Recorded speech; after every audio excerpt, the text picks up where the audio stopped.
Hey, Brad, you got a cold open this week? I was kind of hoping you maybe showed up with something.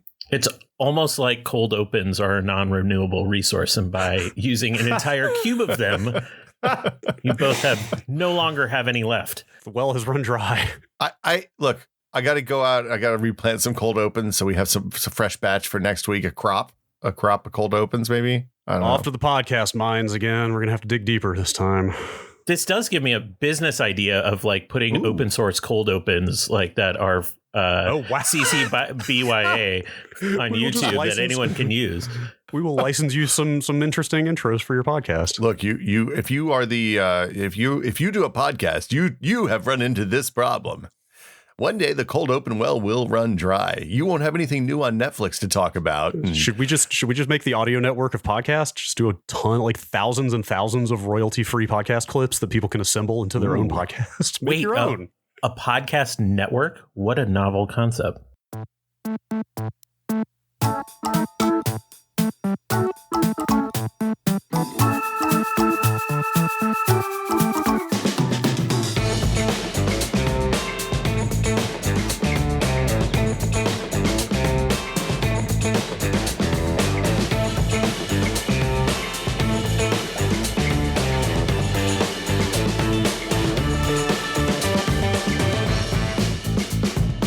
Welcome to Brad and Will Made a Tech Pod. I'm Will.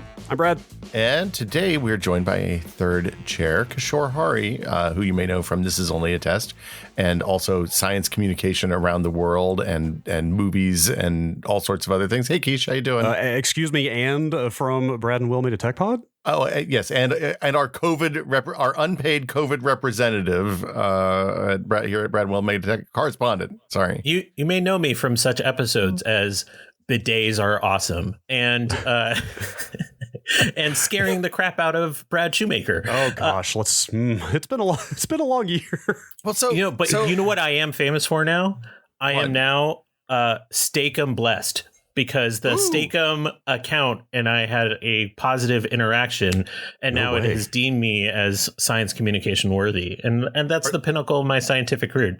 Brad is giving a look like he doesn't know about the Steakum account. Wait, do you not know about Steakums? I mean, I know of Steakums. I didn't know about Kishore's. Are you a steakfluencer now? Yes. I'm going to use that in a tweet momentarily. Official Steakum brand ambassador. Like the Steakum Twitter account. At some point, 2 years ago now, maybe Steakum was just like, you know what's bad? Fascism. And I was like, a frozen meat product agrees with me on my political views about fascism. So I forgot that Steakums were innovators in the hey, this brand is actually human and real kind of category. Forgot about that. Woke brand influencer. The personality is real. The meat, I don't know. I think the meat's real, just chopped. Anyway, hey, you're welcome, Steakum. How you doing, Kishore? How's last time we had you on, this was kind of a bummer episode, and this time I feel like things are going a little bit better. I would say it was an appropriately bummer episode given where we were, because I think I was on just about a year ago, just a little bit more than a year ago. So it was about the end of March last year. And I don't think I was bummer enough for what was ahead of us here in the US. I'm feeling almost 180 degrees different now from where we were. There is a lot of optimism and a lot of sense that not only can we beat this back in Western nations, but there's a pathway for beating back the virus across the world, which honestly never felt possible up until the last couple months. So to give some context, last year when we talked about this, we were a few weeks into quarantine and we were kind of like, is this going to be over, at the end of March, or is this going to be like June? Maybe this is August? I don't know. Such a weird trip down memory lane, because I'm sure you guys feel the same way. The time has completely lost any meaning. Like, I can't remember what I was thinking when, or even really what year it is at the moment. But at that time, I remember when we shipped out of the office in mid-March last year, I was leaving stuff on my desk because I was like, we'll be back in a month, maybe 6 weeks. I don't need that right now. And then it was keep this donut. It'll still be good. 8 months later, they're not letting us into the building, and it was just like, oh boy, we really, really underestimated. But Kishore did not. You were on top of things.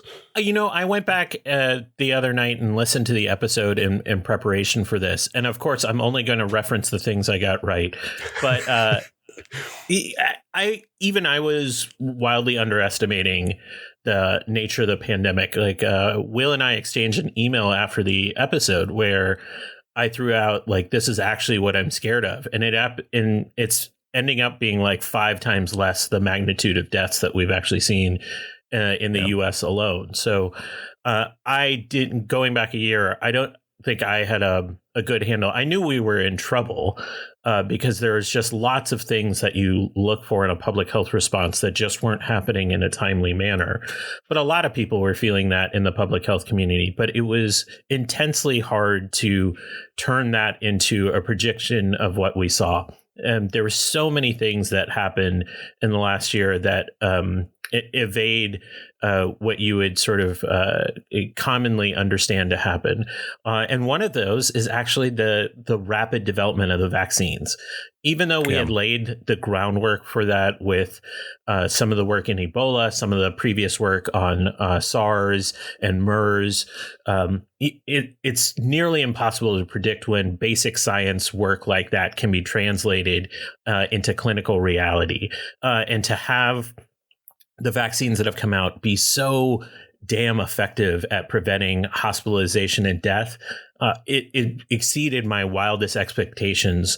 And I think it's important to remember that, like, the threshold here in the US for vaccine efficacy was 50%. Like, that's what the FDA said was going to be our threshold for potentially approving a vaccine. A lot of experts were like, oh, if I get a 60, 70%, that's going to be such a win because it'll be like a version 1 of the vaccine. And we're talking about efficacy rates like in 90%. Now that we have real world effectiveness, we're seeing those numbers maintain that high level. So it's astounding. I haven't gotten my vaccine yet, but I was talking to colleagues and friends that have worked in the industry, and they just talk about getting it and crying, just like openly weeping because of the monumental nature of what has happened. That's like, I went on Sunday. So Brad and I have both gotten vaccinated now, or at least first doses. And I went on Sunday to one of the mass vax sites, the one at City College, which I think is probably run by the state, but I'm not sure. And when we checked in, I was like, hey, how many people do you do here today? And she's like, well, we did 5,000 yesterday. And I was like, oh my God. And it's small, like it's in the parking lot of a high school, right? It's not a huge thing. There were like 20 lanes. We got our shots. It took 34 minutes from the time we pulled in until the time we left. That includes the 15-minute waiting to make sure that you don't have any of the relatively uncommon side effects. We were sitting there. I pulled into the parking space and I started crying. I was like, I can't believe that this is. I didn't expect for this to happen for another 6 months or a year at the absolute earliest. And it's incredible. There was an article in the New York Times that like described the process for writing these mRNA vaccines, and they literally write them like code, which we have, like, we'll talk about later, I guess. But the fact that they spun these up so quickly when every other similar disease has taken years and years and years of work to get to is amazing, and that they work is, I guess that's good too. So how. So you think we're doing, like in the US, at least we're doing pretty well, it seems like. Yeah, I think in the UK, the US, Israel, the Seychelles is really kicking ass if you really want to pick a country that's doing it. How many people live in the Seychelles, Kishore? I don't know, but I saw a number that said that they have nearly 100% coverage. So, in the UK, I think over 50% now of the population, eligible population, has received a first dose. We're rapidly approaching that in the US. We're a little bit down from there in the US because we've gone on let's just do the complete dosage first. The pace of vaccinations is here in the US is about 3+ million a day. If they're able to keep that rate, we would fully vaccinate all of the eligible adults within like 4 months.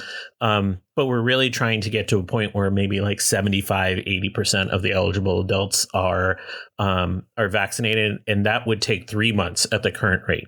But we're about to hit an inflection point I think based on the data, that the supply is going to outstrip demand. We're already seeing this in a number of states in the South. Bloomberg has probably the most easily navigated vaccine tracker for the US. It actually has global numbers too that are pretty good. And you can see state by state how many doses have been delivered to those states and how many of those doses have been administered. What you're really looking for, a state that's really doing this efficiently, where there's good uptake, is going to have a number of above like 85%. States that are crushing it are in the 90%. Mm-hmm. You're never going to get to 100% for so many reasons. But if you're in a state that's like above 85%, you're in a crushing it state. If you're in a state that's about 80% or above, it's going. So California, where we all live, is hovering right about that 80% mark. In Louisiana, Mississippi, Alabama, Georgia, it's in the high 60s. And that's because we're seeing a number of people either decline or they're really struggling getting doses out to where people live. That's just because of the rural population. Something I wanted to mention, like the dark side of the supply outstripping demand, is that demand is suppressed in some situations where, misinformation or conspiracy theory are rampant. And I was wondering if you have any thoughts on maybe what outreach could look like to try to get those numbers up more and maybe convince more people to get idea, and B, also just what the long-term effect might be of a significant chunk of the population. Maybe it's not as significant as it looks, but some chunk of the public just never opts in if that is going to cause long-term issues. So typically, when we talk about this, people typically talk about the anti-vax population. I think they're actually not as important an actor in this situation. But estimates in the U.S. of people that we would categorize as anti-vax, like people that are dead set against getting vaccines, is maybe 3 to 4% of the population. Okay. So it's not that many people. But in surveys going back a number of months about COVID vaccines, there is a pretty strong set of people that have been robust, saying that they would definitely not get it, and that's been around 15% of the population. So the question is, why is that higher, and what are the reasons? Some percentage of those are what we would call those anti-vaxxers, that they're just no from the get-go based off of history. There's a number of people that, for various reasons, just don't believe COVID is a big deal. A lot of that has been associated to partisan ideology, but also there's some people in that group, from what I understand, that just live in settings where COVID hasn't really hit those communities in a significant way. So they just don't see it as a ever-present threat. And I think one of the ways to understand that is, if you live in a rural community, if you live in a small community, if you're young, if you're healthy, you might be in a class where you're like, I'm just not worried about this disease for X, Y, and Z reasons. So there's a class of people there. There's a class of people that have had a terrible experience with the medical system, whether it be racism in the medical system, lack of healthcare. They just have no reason to trust that this thing that's being given is a thing they want, especially when it's coming from a institution like the government, which they already have low trust in.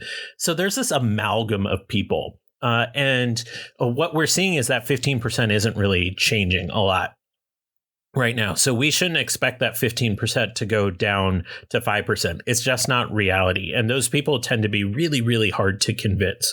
What is a bigger proportion is what is called the wait and see group, that they're not enthusiastic about getting vaccines. So the three of us, we're basically the first time it was available, we're out there, we're weeping in the parking lot, we're the caricature of vaccine enthusiasts. But there's a whole set of people that are like, yeah, I'll get it, but it has to be convenient. It has to kind of work with my schedule. I think a lot about workers that don't get paid time off to go get a vaccine, and they can't take time off from work because it's literally the difference between food on the table, or people across a digital divide.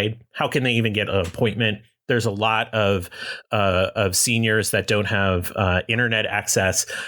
There's a whole lot of people in that category that have access issues. And then there's people that are like, maybe side effects will come up. I'm just going to wait another extra month or two.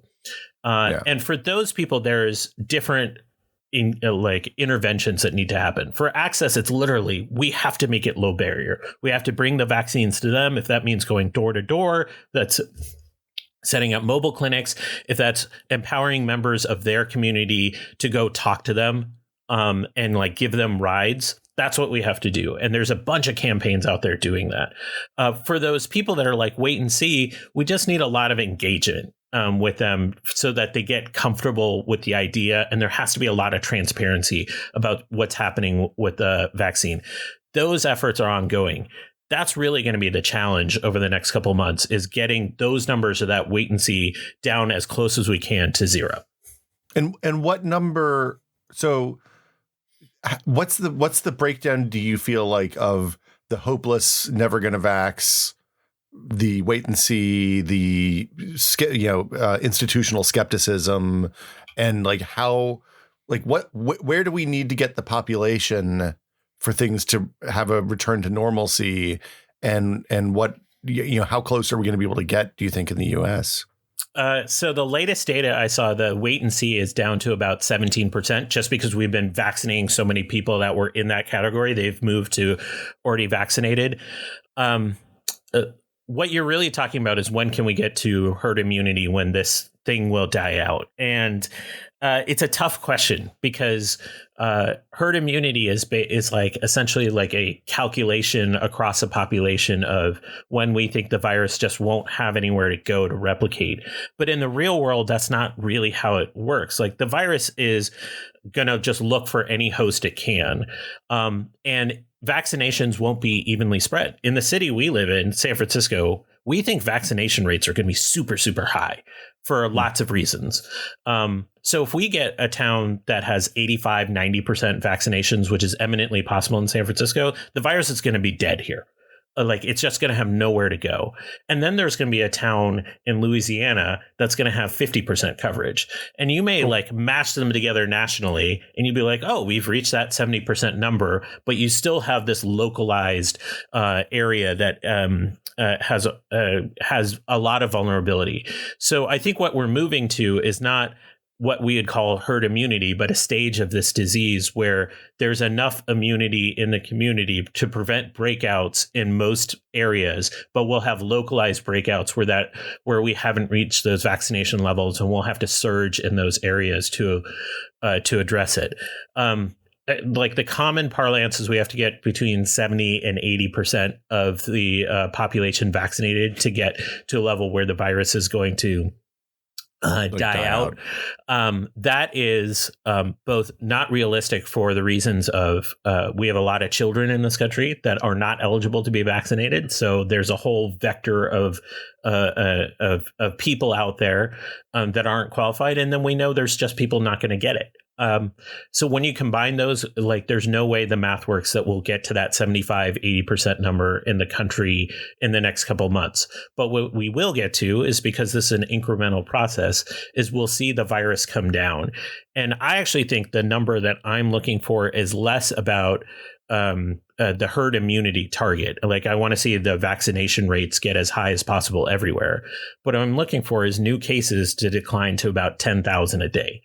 Right now in the US, we're at a plateaued stage around 70, 80,000. And for reference, that's where we were in July of last year, where we were absolutely panicked. Now, the difference is, in July of last year, we had no treatment regimen.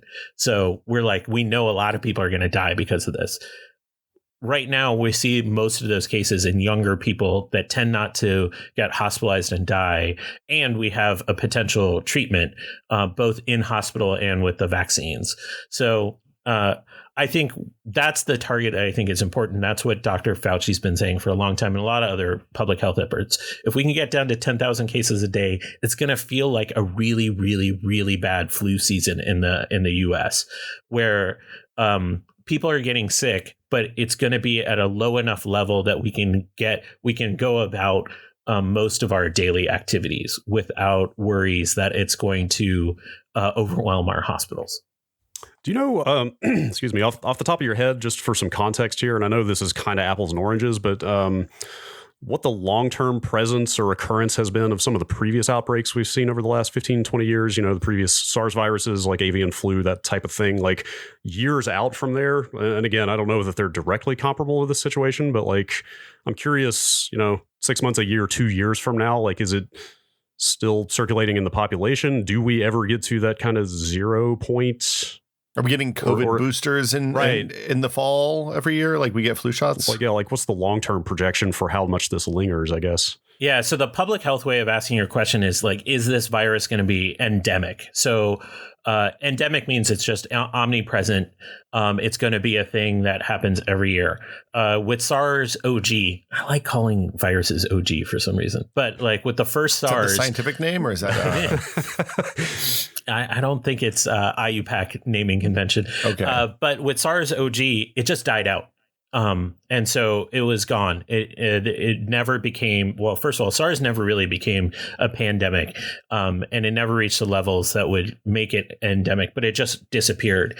H1N1 was really part of a seasonal structure already that existed. So we've seen waves of H1N1. So H1N1 still exists out there, but it comes and goes in a seasonal nature that's very hard to predict.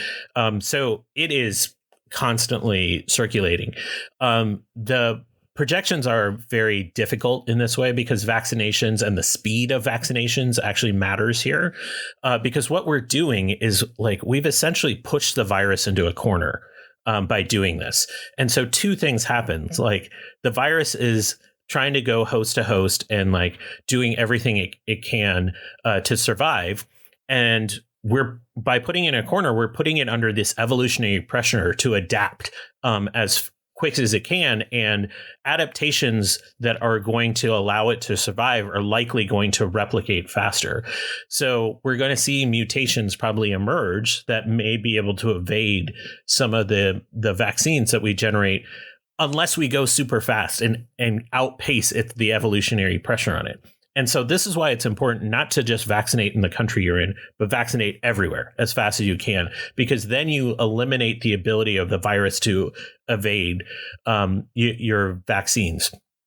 And so it won't matter what the rate is in the US. What matters is the rate in the world.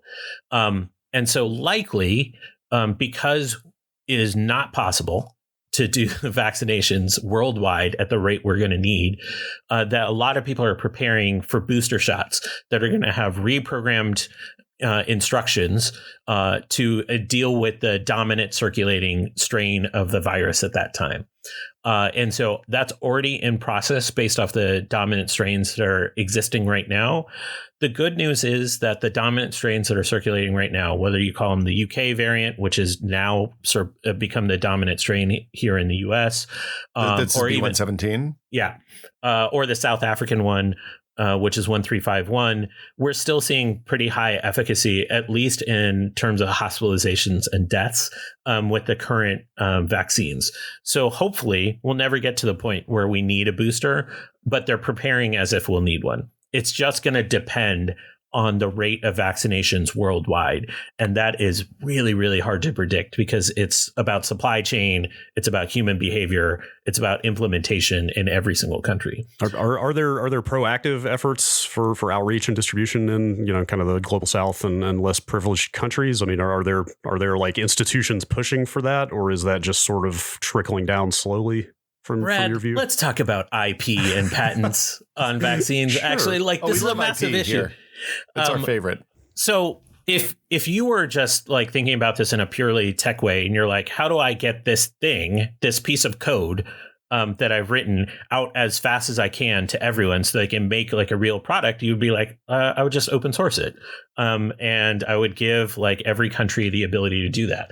Well, we have patents and IP structures in the way. So the companies that have made this really want to protect their investments And so they have maintained those rights. And this is a complicated thing that goes back to a lot of things that have been developed over the last 20, 30 years. There's a really good New York Times Daily episode where they talk about Bill Gates addressing this problem through the Gates Foundation, going back 20 years. And the solution that came up with was something called COVAX, which is rather than eliminating IP and just open sourcing these vaccines so any country can manufacture them, what we'll do is we'll pool our doses and have them be sort of distributed evenly amongst countries in the global south. And the U.S. last year under the Trump administration pulled out of that deal. And then Biden went back in and said, here's like $4 billion into the fund so you can go out and distribute them everywhere. It's pretty clear that if we pulled the IP, every country would be able to spin up manufacturing, and it would be faster. But it's also not realistic under the current sort of late stage capitalism world we live in. So I think COVAX is our best bet right now, and working with countries to spin up manufacturing for distribution. I think this is an ongoing challenge. I think even though we've put in $4 to $5 billion, it's not going to be nearly enough. We have to put in a ton of effort going well past the pandemic feels over here in the U.S. in order to get these vaccines out there, because we won't be safe until the world is vaccinated. As a layperson, this seems like a situation where a penny spent up front is worth 20 spent later on. Do you think that's fair? Right, or like not this, so this, much? This seems like one of those things where it's like, if you can't appeal to people's like sense of humanity and decency, you can at least appeal to their sense of rational self-preservation, because it's like, hey, it's good for you as well as them if you help them. Look though, if there's a lot more variance, a lot more variance, then they can sell a lot more vaccines, Brad. You got to think about that. I do think the investment upfront makes a difference. And you also have to look at what the perception is. So here in the US, we're saying, okay, we had stockpiled a bunch of AstraZeneca vaccine, and right now it's not approved in the US. And so one of the things we did is they're like, hey, Canada, Mexico, you can have our AstraZeneca. And like, think about what it feels like if you're in one of those countries where you're like, oh, so the US is giving me the vaccine they don't want to me while protecting their populace. This is what's traditionally called vaccine nationalism, where you hoard supply for your own population. And then when you do distribute, you distribute something that might be seen as inferior. And so there's a lot of countries where there hasn't been a dose of vaccine administered. And they're watching other countries, richer countries, administer half of their population with vaccine. This is a monumental challenge to overcome. So not only do you have to just do the work up front to get these doses administered from the public health standpoint, there's also like the inequity standpoint that really hampers everything from global trade on down to relations in these countries that can really damage stability of the world long term. I mean, honestly, when you put it that way, it's shocking to me that we aren't having like people screaming at each other in the UN and people amassing armies on borders and stuff like that. The vaccine wars sounds like the most dystopian cyberpunk concept I've ever heard. I mean, but you say that, but if I'm one of the countries that has no vaccine and I border a country that has a shitload of vaccine, I'm like there's an economic fallout to not being able to vaccinate your population that is going to impact countries' levels of success. Sure, but I mean, the sad reality is the country that can afford the vaccine also probably can afford a much larger military. So the problem cancels itself out. You don't even have to compare these like wildly different structures. If we compare the US to the EU, if we were podcasting from there, we'd be like, the world is falling apart because of how far behind they are on vaccinations. In reality, they're about 2 months behind where the US and the UK are in terms of their vaccination rates. But what that's resulted in is literally tens of thousands more people dead because they're going through another surge at a level that the US and the UK aren't. Now, maybe that surge is still coming to us and we can't avoid it, and it's a time situation, but their experience on the ground looks very different. So it's not even just comparing countries of vast different wealth status. It's ones that are considered oftentimes common colleagues. It's one of those things like 2 months makes a world of difference here. So every dose of vaccine that we can help administer everywhere is going to, I think, lead to better stability. Reality is that's not how it's going to work. It's just not politically solvent to basically send all of your doses overseas. But I think the commitment that most people are looking for is 5% of your doses get distributed elsewhere. There's a vaccine gap, basically. Yes, for sure. I'd one more quick question about the IP issue. Is it jaded of me to assume that these vaccine designs, which are privately held, were developed partially with public money? No, that's not that's totally how that was done. Is that exactly what happened? Great. Yeah, okay. Of course. Great. Yeah, Wonderful. I mean, the one thing that's complicating about that is it was developed by public money from multiple countries. So it's not just something that was developed here in the US. And there are some limitations on the product in terms of that public funding, in terms of how it's used, but there's still these IP arrangements that are limiting manufacturing elsewhere. Of course. So let's get to the real, if you're sitting out at home and you haven't gotten vaccinated yet and you're looking at appointments for Johnson & Johnson and Moderna and Pfizer and Bob Jones's old snake oil vaccine shop down the street, which is the good vaccine, Kishore? Which one do I want? So I'm gonna toe the line. It's the first one available to you. Yes, that's the line. Is the best. The one that's available to you is the best vaccine to get. Now, going beyond that, because everyone's heard that at this point. Yeah. So the concerns about Johnson & Johnson and AstraZeneca right now are about a rare clotting issue. We're recording this on a Wednesday. Here in the U.S., the CDC is convening an emergency meeting this afternoon to address the pause that's been instituted because of 6 blood clotting events in the U.S. In the U.K., out of 7 million doses administered, 6.8 million like that, right? doses administered. In the UK, there was, I think there was 32 blood clotting incidents with the AstraZeneca vaccine. The pause has been reported on pretty widely. To me, when I heard the pause and I heard them say it, it was really about, this is a very specific type of blood clot. You might have heard it called CVST, cerebral venous sinus thrombosis. And what's weird about this clotting incident is that it doesn't involve a high platelet count. So it's not this kind of typical coagulation. So when you get a blood clot and you end up in the hospital, they typically put you on a drug called heparin, which is an anticoagulant that kind of thins your blood and kind of circumvents the blood clot causing a stroke or something worse. And heparin doesn't work in this case. It's actually the wrong course of treatment. And so what the pause is about primarily, to me, beyond the safety issue, beyond like we got to review the data, is like a shot to all the doctors saying like, hey, if somebody comes in with a blood clot, ask them what vaccine they took. Make sure they didn't get Johnson & Johnson. So before you put them on heparin, like you can actually make sure what the source of the blood clot is so you can treat it properly.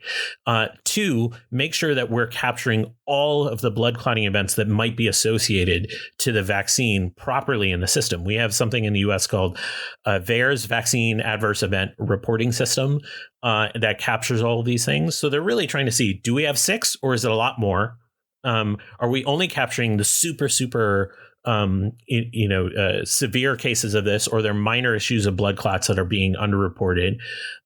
So they're really doing the pause to be like, okay, let's see where we're at. Because the rarity of this, as it stands, if it stands that it's only 6 cases, is much rarer than if you were on birth control or other drugs. They have a much higher incidence. But I'm not saying that 6 is the number. So I think it's natural in this intervening period to be like, I'm not going to take the Johnson & Johnson vaccine. Now, for virtually everyone, you shouldn't be able to get it right now. The CDC recommended putting a pause on it, and that means it's up to the states to actually implement that.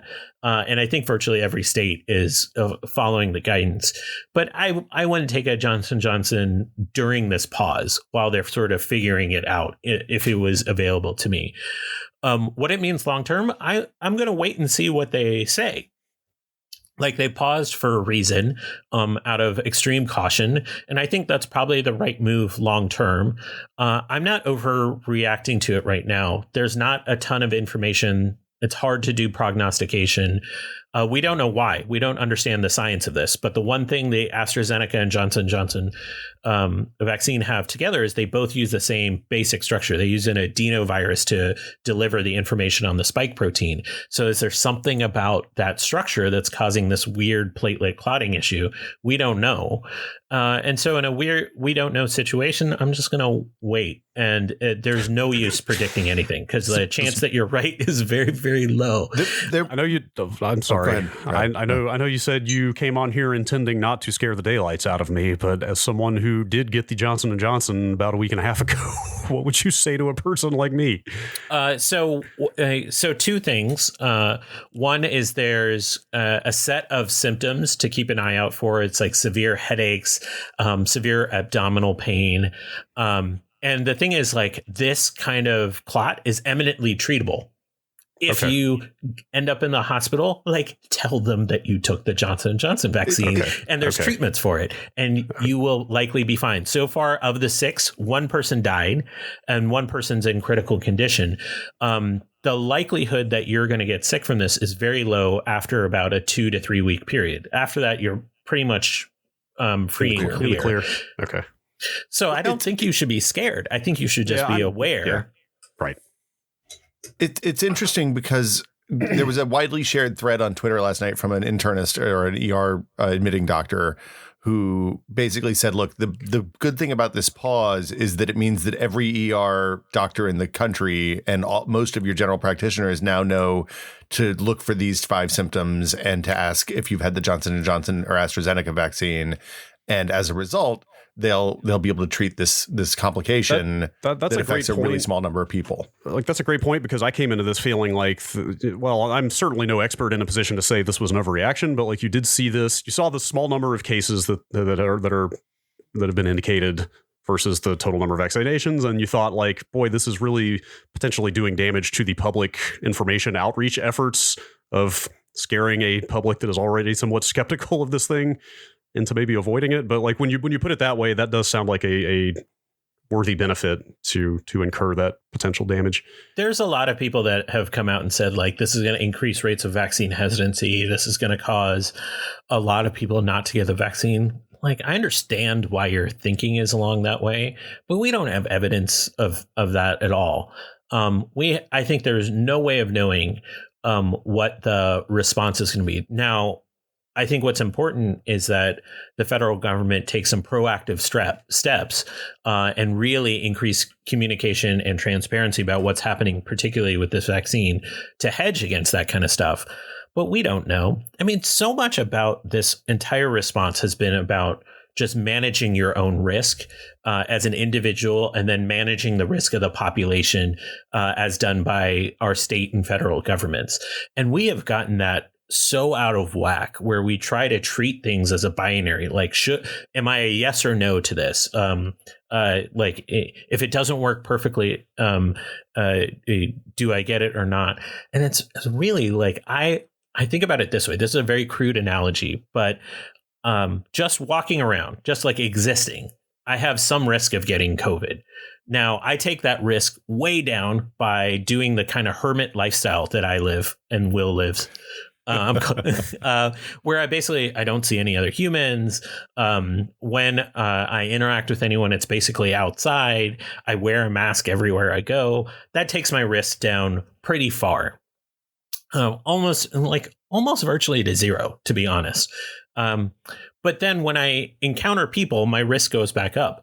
The vaccines take that risk when you interact with people back down to where it was when you're wearing a mask and not seeing people. It doesn't take it all the way to zero, but it takes it so far down. And what we're doing is sort of managing that intermittent risk of like between like almost nothing by not interacting with anyone and a little bit when we interact with some people. And so I'm going to keep using things that I know that work, like washing my hands, wearing a mask, to keep my my personal risk relatively low in this period when we're trying to vaccinate as many people as possible. And I'm going to get a vaccine because I know it's like one of the biggest things I can do to keep my risk low over a long period of time. And so that's how I think about it. The J&J vaccine fits into that system of managing risk. I have like a very, very, very minor risk as it currently stands of developing a blood clot. But to me, getting COVID is worse than that risk as it stands now. Now, the data might change, but that's how I think about it, is like managing my risk. Now, as like the state and federal governments, they look at it across a population. It's a different sort of calculus. They're going to unpause this vaccine, I would bet, based off of the limited data we have, unless a stream of new data comes in saying that the blood clots is a lot more prevalent than we think. I think they'll unpause this. And I think you might be surprised at how many people prefer the single dose. But more importantly, that Johnson & Johnson vaccine is critical to getting supply out to developing nations because it doesn't have the infrastructure requirements. Right. Yeah, it just has to be normal refrigeration. Yeah, like I got mine in, like Will described, like something out of some kind of like a pandemic movie or something, parking lot full of cars and stuff. But I went to a Walgreens and there was one person in front of me, and it was basically just like getting a flu shot. You know, like it was extremely mundane for how profound it is to receive this thing. I read a book about 15 years ago that was written. I can't remember who wrote it, but it was a person. The gist was, the way our monkey brains work, we worry about the edge case things, right? Like we worry about getting hit by an asteroid, or, having, even in the United States, being shot, like in a mass shooting incident, is a pretty low percentage. When in reality, if we really wanted to avoid the things that were dangerous, we would always use the handrail when we go down the stairs, and we would be really careful getting out of the shower and like never get in an automobile. Yeah, because those are like the three most dangerous things that anybody does, and we do them all every day. So, it's the managing the personal and community safety stuff is challenging in this because of the way our brains are fundamentally designed. Like monkey brains, we worry about the lion coming up to eat us in the tree, not the, falling out of the tree and getting a concussion. Anyway. Right, so like talking about irrational fear seems like the perfect time to bring up general efficacy rates, because that's the thing. Like I am that person that Will was describing earlier, prior to the news of this week with the blood clots and stuff. I was the guy a week and a half or 2 weeks ago now, staring at the only appointment I could find and seeing that it was the Johnson & Johnson, and like wringing my hands for a day or two, going like, should I just go ahead and get it? Should I? That one number sure is bigger than this other number. Maybe I should wait, which I did not. I ended up taking your advice and getting the one I could get. But do you want to comment on that? Like I've done what I think is the reading about, these were studied under very different conditions. Like the numbers that came out the other end are not in any way directly comparable. Like you would have needed to study them all side by side in identical conditions for those numbers to be relevant against each other. Like, is that the basic gist? Is there much more to say than that? You got it. There isn't much more to say than that. I would say the one thing I would layer on top is the one thing that all three vaccines that are approved in the US are really good at doing is preventing hospitalization and death. They're near 100% in across the board. Now, there are things about contracting COVID with long COVID that we really don't understand. There's been some kind of scary studies that have come out in recent weeks about long-term effects of people that have COVID. But even the people that have gotten COVID that have received these vaccines seem to, in the early days, be reporting a much milder form of the disease. So to me, that's what's important. Like the number one thing I'm scared about with COVID is risk of hospitalization and death. And all these vaccines work at reducing that risk close to zero, or as close to zero as you can get. The next level is like, I just don't want COVID. And all three of these seem to be doing pretty well at preventing people from getting and transmitting COVID. And then when you go even a step below that, like how severe COVID would it be if I get them? They seem to be not terribly severe across the board. We're going to learn a lot more in the real world as these are administered. You have to remember, like, these have only been administered for about 2.5 months at this point. So we just don't have enough data to say. But everything that we see now, both here and in the EU, says like you should just get any of them. They're the same. Effectively. I'm guessing it's going to be hard for you to give a qualitative answer to this question, but when you say a person who is vaccinated gets it and it's not kind of a very severe case, does not very severe mean like, oh, it's like a pretty major flu, or it's like a common cold, or that? I'm sure that's all over the place, right? It's all over the place. Okay. It means not hospitalized, right? Yeah. Well, of course. Definitely not hospitalized. Dave, first of all, the number of people that have gotten immunized and gotten COVID is very low. It's not zero. It's not going to be zero just because like that's not, how vaccines aren't 100% effective. That's not how they work. But what we're seeing is cases from like, I have a very achy body, mild fever, cough. There's a lot of people that are asymptomatic that emerge from it. So it's a range. Like so okay. This is my next question. A lot of people live with people who either can't get vaccinated because they have health conditions that prevent them from getting vaccinated, but more likely they're just under the age of 16.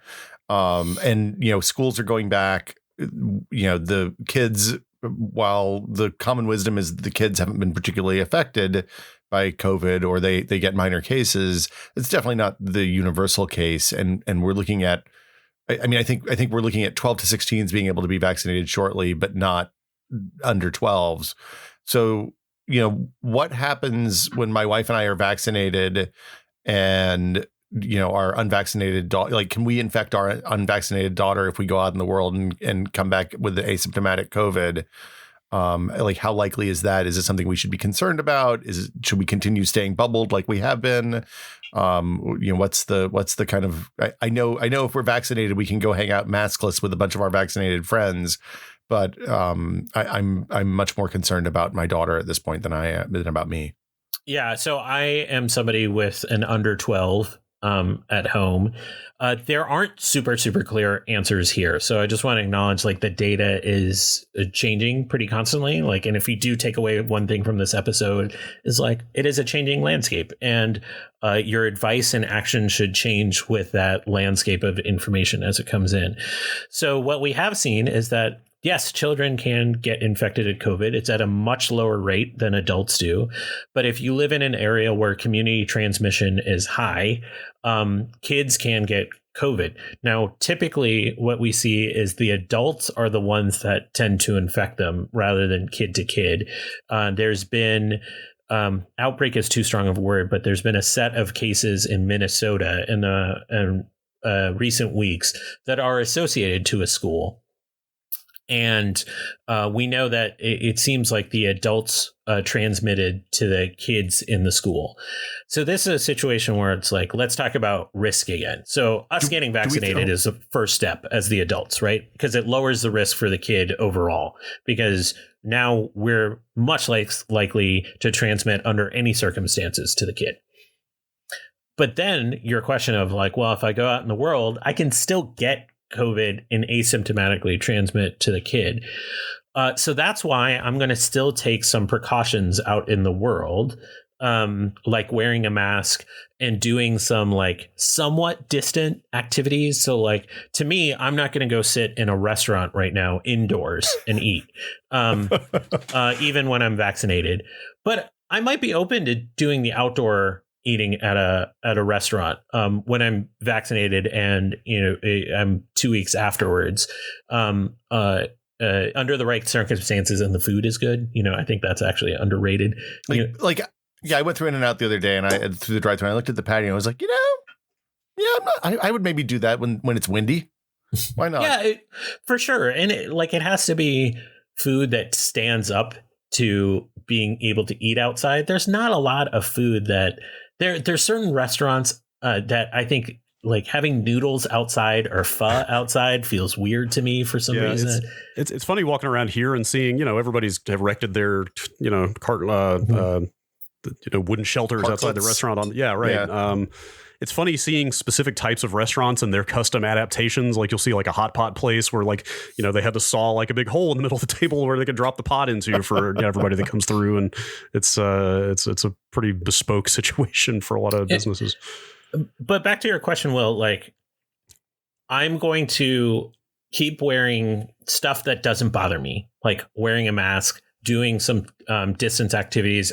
And maybe I'll be more aggressive about doing like picnics in the park with friends once we're fully vaccinated and stuff, because that will keep the risk to my kid low. And the other thing I'm going to monitor is what community transmission looks like and alter my behavior based on that. So right now where we live, community transmission is really low. Like in San Francisco, there's about 30 new cases a day, which is relatively low. Half the population half the adult population has gotten a vaccine. So we know it's going to be safe here. But if those cases start going up, I'll probably like pull back a little bit. So like the thing to say is there's no way to keep your kid perfectly safe, especially if they're going to school. But you just got to take steps in your own life to keep that risk relatively low and manage that risk for your kid. But as it stands, you getting vaccinated is a massive step to keeping them safe. Like that is a probably the biggest thing that you've done. So the risk of you as an adult going to outside and interacting with somebody and bringing back COVID and infecting your kid is relatively low, even if you didn't take those precautions. And by you taking those precautions, you're even lowering the risk. Can I ask you some common human activities and you give me a yes or no on them for you personally? All right. Lightning round. I'm very curious. Brad, can we, and as a sidebar, rate what Will thinks are common human activities? Okay. Going to the grocery store versus ordering groceries online. I think it's fine. I personally have no issues with going to the grocery store, especially when you're vaccinated. Are we talking post-vaccine? Yeah, post-vaccine. Like you're post-vaccine, your kid isn't. You're going to the grocery store. Like if you run out of eggs, you swing by the grocery store, grab some eggs, no problem. No problem. Still wearing a mask. Still going to try to be relatively quick in there. So no 2-hour Trader Joe's run. We already hit no indoor dining, but we did hit outdoor dining, and probably outdoor dining is a yes if the food is appropriate for eating outside. It's a yes for me personally. These are all personal choices, but it's a yes for me. Yeah. Of course. Okay. What about going to a movie? So I am not going to a movie indoors until we hit probably a case rate that's in like when we hit that case rate in the country of like 10,000 cases a day, or we hit cases in San Francisco that are like nearing zero, I think I'll be much more open to going see a movie indoors. I think the thing about movies indoors that scares me just a little bit is it's not like a situation where I can like wear a mask while doing it, because like people are eating popcorn and that's how I want to enjoy a movie. And if I'm not comfortable eating indoors, like going to a movie indoors is the same thing. What about using a public restroom? Wow, that's a tough one. So I think using public restrooms is fine. I usually wear a mask, wash my hands, and generally be quick about it. And this is not grounded in evidence, but I'm just going to say it. I'm all about like peeing in public restrooms, but I'm not a number 2 guy in public restrooms right now. And that's all because of like amount of time. Like I just want to minimize the time in public restrooms. So I think public restrooms is fine. But I'm also like a nervous pooper. Oh, damn it. Yeah. We don't need to get into your personal proclivities here. Well, these are personal questions. Okay.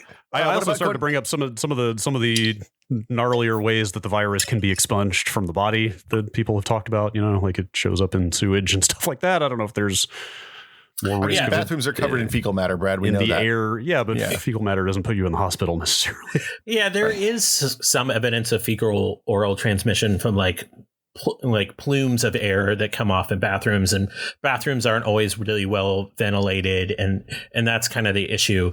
What we're seeing in sewage is obviously just viral fragments, and it's just a way of tracking over a population. Yeah. Okay, sure. Okay, what about getting your teeth cleaned? Oh, so dentist, I'm pretty comfortable. So the place I'm most uncomfortable at the dentist office is the waiting room, because the waiting room is like a place that is typically not super well ventilated, and you could be there for a long period of time with people you don't know. But the dentists themselves, have developed a lot of procedures, especially here in the Bay Area, going back to the AIDS epidemic, around protective procedures around transmission. So from what I've heard, I haven't gone to the dentist. This is like high on my list of things that I want to do post-vaccination. They'll typically wear like face shields, masks underneath that. And I've heard a number of dentists are doing a lot more procedures around ventilation in those areas, and limiting the number of people that come in contact with you. So they're treating it like any medical professional would. So from that standpoint, I think it's safe. And so the thing I'm nervous about is a waiting room. But I think there's easy ways to mitigate that. Gosh, I first of all, I'm feeling positively reckless here, because like we never stopped going to the grocery store. I've been to the dentist, I think 3 times since the pandemic started, including one major dental procedure.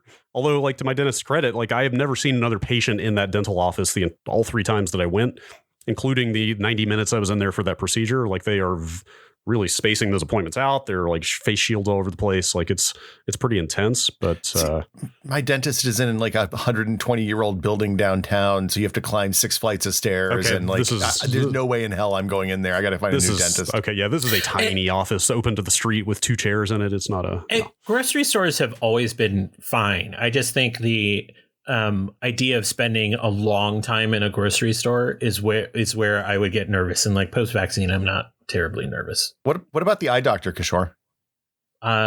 No problem. So they get up on they're looking at you right on your. I did that last week. Just as an update to listeners, we've learned that Will can't see. He's worried about his teeth. He needs to go to the bathroom, and he's starving. He's also starving. And he's starving. And I'm look. I got to get into a theater for Fast 9, Kishore. That's where I'm at. No problem going to the eye doctor. Yes, that's the hierarchy of needs. Seeing Fast 9 in a theater is right there at the top. It's number 4 on the list after food and dentistry. Okay, so I think let's see. We've gone down most of the question. My daughter had a question for you.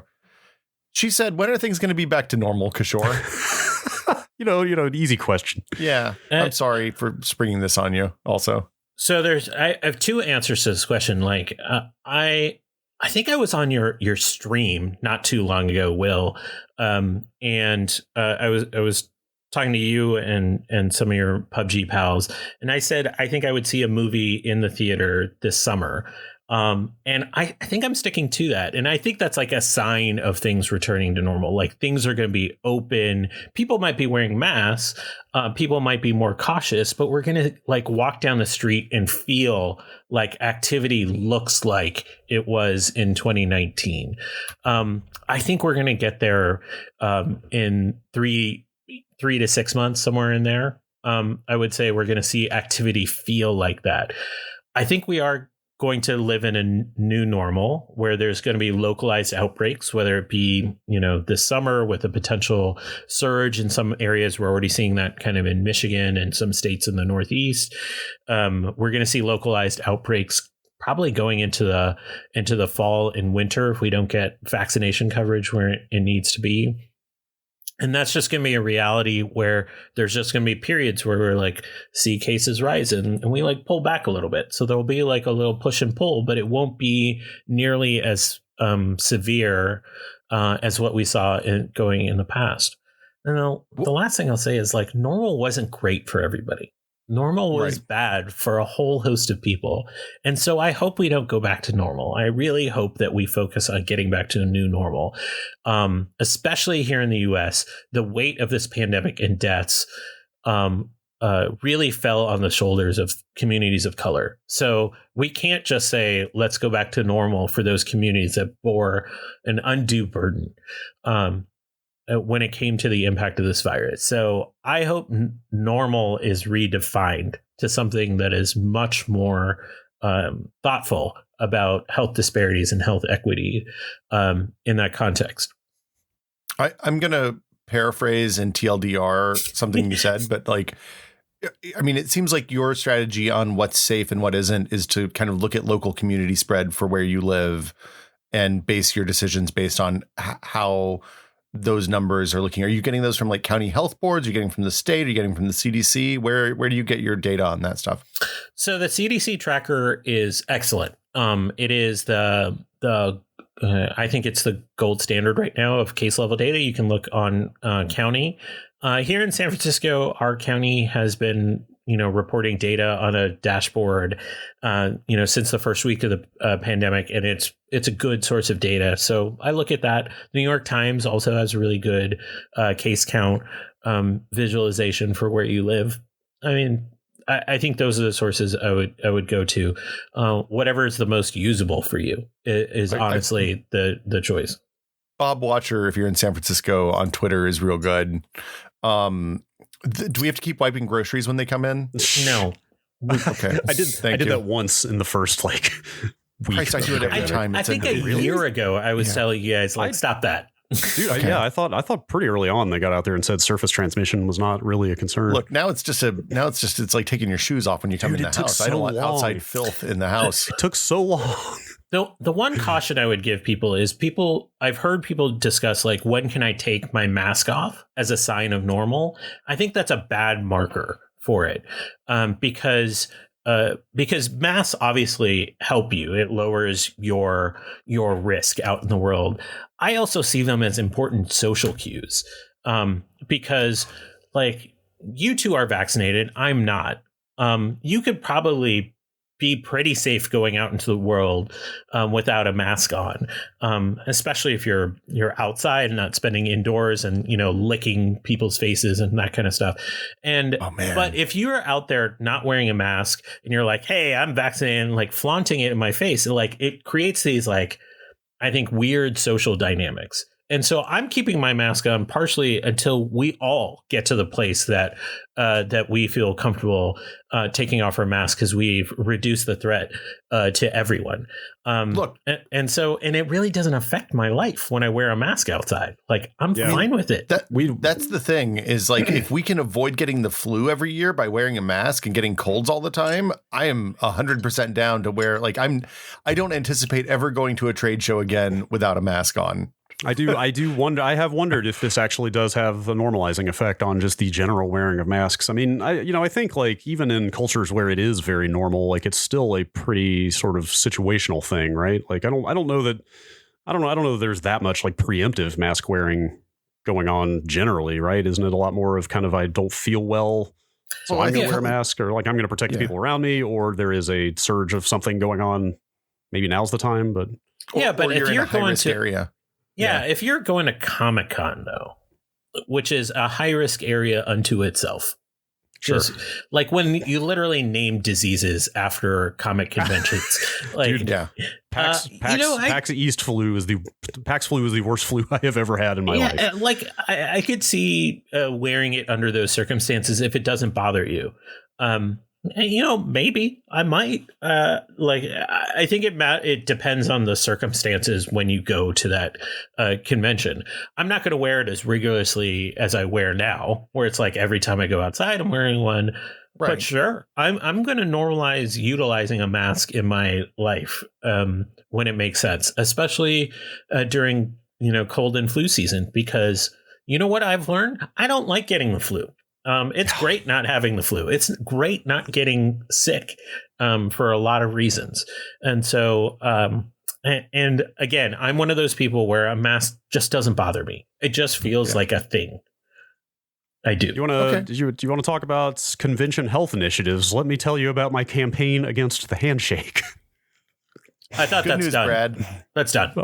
I bought a car yesterday without shaking hands. It's the first time that's ever happened. We've been to a lot of PAXs, to be clear. And again, I've gotten sick from multiple ones, but we were trialing, the elbow bump I think even the fist bump is a little too much hand The contact elbow bump for me. we did 12 years ago, 11 years ago. We were doing the elbow bump a decade ago. I feel like, as far as the foot shake. Yeah, you gotta have good balance for that, though. Skin to skin contact that can spread pathogens around. Maybe the handshake has outlived its usefulness. I don't know. You tell me. I think the fist bump is fine. Like, first of all, as like a vector of disease transmission, like with all of the stuff that we're emerging from this, like, just wash your hands. Like, you can shake people's hands. Just wash your hands afterwards. Well, sure. I do that religiously, but I don't, some people, again, go back to public bathroom behavior. You can observe that some people are not so fastidious about it. And I think the handshake's dead. I'm fine with the fist bump. I'm fine with whatever conventions emerge from this. Let the innovation spring forth on what our Can we get the Spaceball salute where it's like,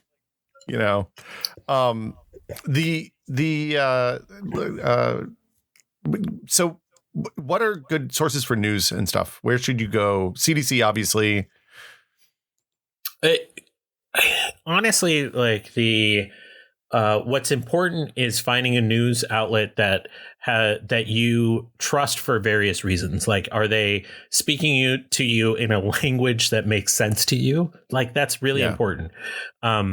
I should back up and say, okay, there are certain sources that are actively trying to sow disinformation and sow chaos and essentially generally get you scared or outraged. I tend to avoid those outlets that drive emotional reactions to me because they're less about informing me and more about, capitalizing on my emotional state. But moving past that, once you get into these areas, I think it's important that the outlet you read contextualizes the information in a way that you understand. So for me, I tend to read a lot of papers. I really like The Atlantic, but I'm like your traditional coastal liberal elite. Of course I like The Atlantic. But for some people that's going to be like the New York Times. Some people just use Twitter and really follow their list. I really like Bob Wachter, who you mentioned. He's chief of the Division of Medicine at UCSF. He has a lot of locally pertinent information in a really accessible way. I follow a lot of epidemiologists on Twitter. But at the end of the day, I think for a lot of people, go local is what I have to say. Go to your local paper, go to a local outlet, follow a local reporter. Because I think you're going to find more contextually important information from them with less of the world is falling type rhetoric in there than from other outlets. Some of the best recommendations I've gotten is from people that live in communities where sports writers and entertainment writers had to get put onto a COVID beat. And so all they did was just kind of report the facts without a lot of prognostication on top of that. And they said that it's been really great because it's been informative. It kind of put the onus on them to manage their risk. And they never really got too hyped around what was going on. I have a couple more hypotheticals for you. Get on an airplane. Yeah, if I'm vaccinated, sure. Okay. So bus, muni, BART, all that's fine then too, presumably. Yeah, I mean, it's definitely higher risk. And the reason it's higher risk is you're just in touch with more people. So it's not zero risk. So I'm not taking flights without reason, but a flight to see my parents. Yeah. Yeah. What about a cruise? Would you go on a cruise with your parents? I wouldn't go on a cruise before. Yeah, let's fair. Let's be reasonable here, man. Okay. I have one last question for me before we wrap up here, related to or as a follow-up to Will's question about where to get your information. I'm sitting here looking at this CDC tracker that you linked, which is it appears to be great. It's very dense with information. The phrase variants of concern is becoming rapidly familiar. Is that something I should be keeping my eye on, or is that just a way to drive yourself crazy and you should just ignore it until something is bad enough that you hear about it normally? I generally think you should ignore it. The fact that we're using terms like variants as common parlance is not great to begin with. What we've found this year is a lot of scientific discussion, like between scientists, between public health experts, is just in public forums right now, for good or bad. There's no sort of value judgment. And like we've picked up that language and started using it. So variant of concern is really like a public health phrase that is really just like, hey, we spotted this strain that has shown these, somewhat interesting effects on transmissibility or infection, and like we got to keep track of it, but we have nothing solid necessarily to say about it. And then there's variant of interest too. That's also like a thing. You shouldn't worry about that. Okay, what's important is the vaccines being effective against those things. So the news will break through if there is a variant or a strain that is evading the vaccines. Trust me, it will get to you. And that's the thing to be concerned about. Johnson blood clotting thing broke through. Sure, it's not an issue. Are we testing enough in the U.S. now to know what's actually going on? I do believe we've kept testing rates high enough to have a good understanding of community spread. Okay. More testing, especially rapid testing, can be helpful, especially in contexts where we're like going back to school, going back into offices. I think those are going to be useful figures. So I want to see a ramp up of like the at home and those rapid tests that can help people make decisions on the fly. What we don't do enough of is the genomic epidemiology, like the genomic surveillance of potential new strains. We need to get more of that up. That's more of an issue for state and federal governments to increase the capacity to do that. Okay. Is there anything we forgot to ask you about that you think is important to share? I think what's important to share is I feel optimistic, and it's okay to feel optimistic about the future. I've had a hard year, not nearly as hard as so many out there. I've been. I think everybody's had a hard year. Yeah. Even if you were relatively untouched, it's been an awful year. Yeah, and I am allowing myself, based off of the evidence, but also just based off of things that we're seeing out in the world, to be celebratory in this moment. So every time I see somebody post a picture of them getting vaccinated, I feel joyous, because it's like one step closer to us really moving past this. And that's great. And I think people should have the license to feel good about things. It feels almost weird to say that as somebody that works in science communication, but I think it's important because I don't think we scratch the surface on some of the mental health outcomes from this pandemic. And so it's important to start shifting that mindset if that's where you're at. I think that is the one, talking to parents and friends, I think that is the one thing that nobody is really prepared for now, is how hard this is going to be on how challenging it is. It's weird going out in the world and seeing 50 people in one place now after a year of this, and there's mental health implications for all of that stuff. So anyway, thank you so much, Kishore, for coming by. It's always fascinating to get your expertise. We'll let you go and wrap up our other business, but is there anything you'd like to plug? I'm on the Tested podcast. This is only a test. Pretty much every week. So you can come there and hear me opine about science, but mostly go into conspiracy theories about the latest Marvel show. And I'm also on a Winnipeg Jets hockey podcast that literally dozens of people listen to. If you want to hear me really get animated about things that are of little or no consequence. What's the name of the podcast, and where can people find you on the internet? It's called the Jet-Centric Podcast. And I'm at Science Quiche on the Twitter. And stake 'em bless. Well, all right. With that said, thank you, Kishore. Thank you so much for coming by. And next time we'll have to have you on to talk about something that's really super duper fun, instead of just we're gradually improving. So, and as always, thanks to all of our fabulous patrons who support the Tech Pod every single month. Whether you're in at the $2 tier and just hanging on the Discord and chatting, we've had a lot of people come in this month, Brad. Yeah, it's been nice. An influx, you might call it. Yeah. And as we'd hinted at, we're going to be changing the tiers before too long. So if you want to lock in at that $2 rate for the Discord or the $5 rate for the patron only episode, now is the time.